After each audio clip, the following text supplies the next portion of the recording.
नमस्कार दर्शक बंधु आज एक नुआ भिडियो आपन को स्वागत करुच्ची। तेज आज भिडियो आपण मैंने जिला नियोजन कार्यालय एवं एसआईएस मिलित उद्यम सिक्यूरीटी गार्ड एवं सुपरवाइजर पद आयोजन करा जाउथबा नियुक्ति मेला विषय डिटेल इनफॉरमेशन जानिबा को पाइबे। तेबे आपण जदि दशम किंबा +2 किंबा ग्रेजुएशन पास करछन्ती तेबे एही नियुक्ति मेला रे भाग नै परिबे। तेबे आपण जदि सिक्यूरीटी गार्ड किंबा सुपरवाइजर पोस्ट पई सिलेक्शन होउछन्ती तेबे मासकु 12,000 टंका रु 20,000 टंका दरमा पाई परिबे। तेबे एही नियुक्ति मेला केउठी होउची, केउ माने भाग नै परिबे, सिलेक्शन प्रोसेस किपरि होउची, एहीपरि समस्त डिटेल जानिबा को पाइबे एही वीडियो माध्यम रे। सेति पई वीडियोटी कंप्लीट देखिबे। वीडियोटी भलो लागिले गोटिए लाइक करिवे। जेउ माने हम चैनल को नुआ करि आसीचंदी सेमानक पई कहि रखुची, आपण जदि प्रतिदिन एहीपरि जॉब रो अपडेट जानिया पई चाहुचंदी तेबे हम चैनल को सब्सक्राइब करंतु। साइड थिबा बेल आइकन को प्रेस करी ऑल नोटिफिकेशन को ऑन रखंतु, जहा फल रे आपण हमर प्रत्येक नुआ वीडियो रो अपडेट नोटिफिकेशन प्रथमे पाई परिबे। तेबे वर्तमान आसंतु नियुक्ति मेला विषय एही नियुक्ति मेला विषय रे डिटेल इनफॉरमेशन जानिबा।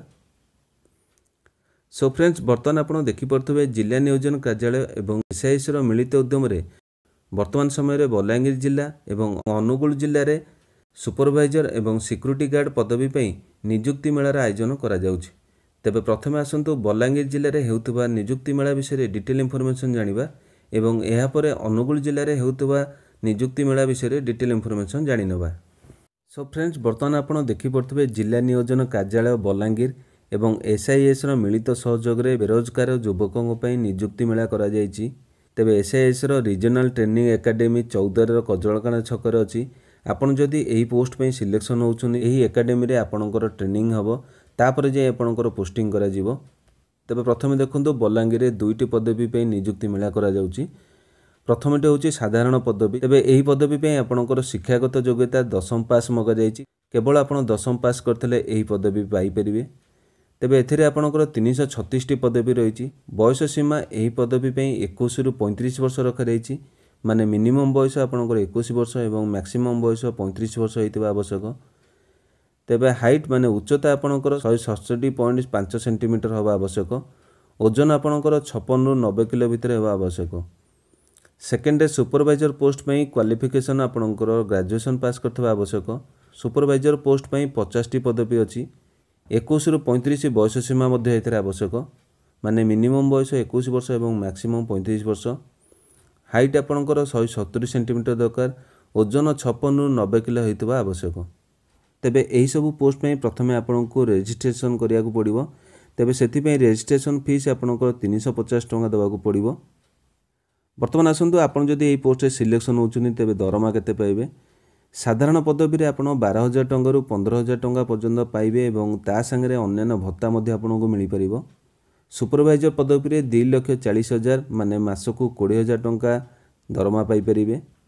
तेबे आपण जदि प्रथमे सिलेक्शन होउछनी एसआईएस रो रीजनल एकेडमी रे आपनको ट्रेनिंग दिया जिवो एवं ट्रेनिंग पर आपणकर विभिन्न जगह रे पोस्टिंग करा जिवो। जेपरि आपण देखि परथुवे MCL, Bhushan, Tata, Nalco, IFFCO, PPL, IOCL, AIIMS, SBI, NIT. तेबे एही सब कंपनी मानकरे आपणकर पोस्टिंग हेबो।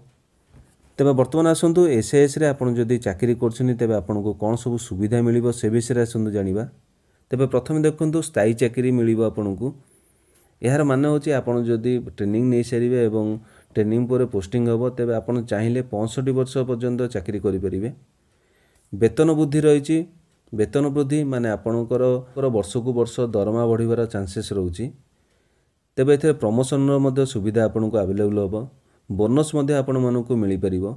तेबे पेंशन योजना देखिबा गले आपण जदि 10 वर्ष लगातार कार्य करछनी एसआईएस पई एवं आपनकर आकस्मिक दुर्घटना रे मृत्यु हो जाए तेबे आपनकर स्त्री पेंशन पाई परिबे किंबा माँ बापा एही बाबद रे पेंशन पैसा पाई परिबे। ग्रेच्युटी व्यवस्था आपनकर रखा जायछि।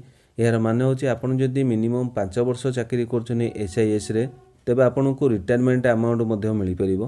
प्रोविडेंट फंड रो मध्ये सुविधा आपनको एसआईएस रे अवेलेबल हबो। तेबे एही अमाउंट आपनको रिटायरमेंट पर मिली परिबो। मेडिकल सुविधा आपणको सहित आपणको परिवार लोक मानकु मध्ये मिली परिबो। तेबे एसआईएस तरफ इन्शुरान्स प्रत्येक कर्मचारी असमय मृत्यु हेले 1 लाख टंका कि तादूर अधिक टंका फैमिली लोक 72 घंटा भितर दबार प्रतिश्रुति दौरान एसआईएस मेस और आवास सुविधा देखा गले आपण चाकरी समय सुलभ मूल्य निज सहित परिवार लोक रखिपारे।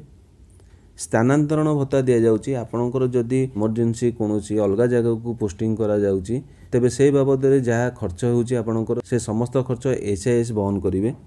तेबे नेक्स्ट आपण तले देखिपे एसआईएस तरफ फोन नंबर दि जाइए और तांकर वेबसाइट रोचे आपड़ चाहिए यही सब निजुक्ति विषय डिटेल इनफॉरमेशन जानीपारे। तेबे आसंतु देखिया बलांगीर रे यही सब निजुक्ति मेलार आयोजन केउठी होउची एवं केतेबेले होउची।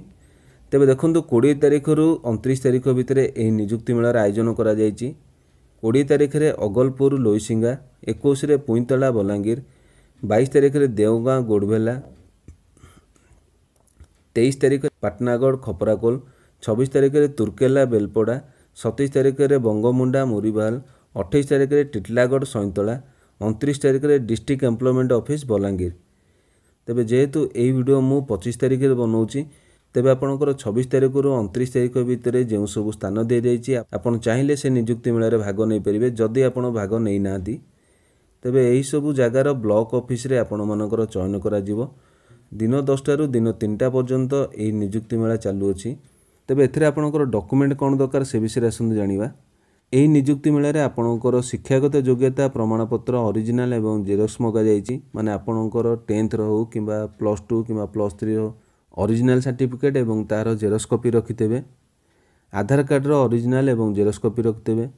पासपोर्ट साइज फोटो दुईटी रखिथेबे।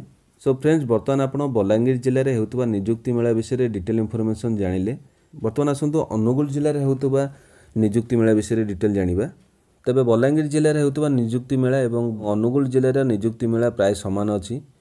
एथिरे मध्य जिला नियोजन कार्यालय एवं एसआईएस रो मिलित उद्यम रे निजुक्ति मेला रखा जायछि।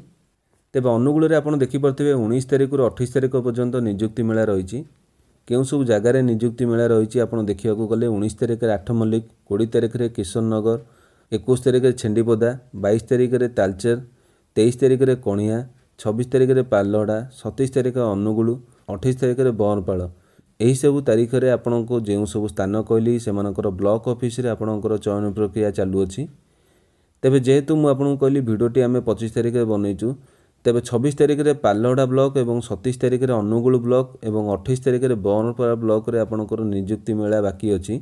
तेबे जेउ प्रार्थी माने इंटरेस्टेड अछंदी एही निजुक्ति मेला रे भाग नवा पे सेमाने चाहिए एही निजुक्ति मेला रे 26, 27, 28 तारिख रे भाग नै परिबे। तेबे एथिरे मध्ये प्रार्थी मानकर बयस सीमा 21 रु 37 वर्ष रखा जायछि। शिक्षागत योग्यता 10th पास रखा जायछि। उच्चता आपनकर 168 सेंटीमीटर, ओजन 56 रु 80 किलो रहिथिबा आवश्यक। तेबे एथिरे आपण जदि सिलेक्शन होउछनी 1 मास पई आपनको ट्रेनिंग दिया जिवो एवं तापरे विभिन्न प्रतिष्ठित शिल्प क्षेत्र, बैंकिंग क्षेत्र, कॉर्पोरेट एवं होटल आदि क्षेत्र रे आपनको नियुक्ति मिलिबो। तेबे आपण जदि एथिरे नियुक्ति पाउछनी तेबे मासको 12,000 टंका रु 15,000 टंका पर्यंत दरमा पाई परिबे। तेबे जानि रखंतु आपणकर ईपीएफ, ईएसआई, ग्रेच्युटी, बोनस, स्वास्थ्य बीमा, वार्षिक वेतन वृद्धि एवं पेंशन इत्यादि समस्त सुविधा आपनको एसएस तरफ जोगाई दिया जिवो। सो फ्रेंड्स आशा करुच्ची जिला नियोजन कार्यालय एवं एसआईएस मिलित उद्यम आयोजन करा जाउथबा नियुक्ति मेला संबंध में समस्त इनफॉरमेशन मु आपनको जणाई सारछि। तेबे आपण मानकर जदि किछि डाउट अछि तेबे हमको कमेंट बॉक्स रे कमेंट करंतु, आमे निश्चित भाव में आपनको सहायता करिवु। तेबे आउ थरे कहि रखुछि आपनको जदि भिडियोटी भल लागिछि गोटे लाइक करिवे। जेमनक पाखरे एही नियुक्तिर आवश्यकता अछि सेमनक पाखु एही वीडियो को शेयर करंतु। आपण जदि एहीपरि प्रतिदिन जॉब रो अपडेट जानिया पे चाहुछन्ती तेबे हम चैनल को सब्सक्राइब मध्य करंतु। तेबे आज पे एतिकी, नमस्कार।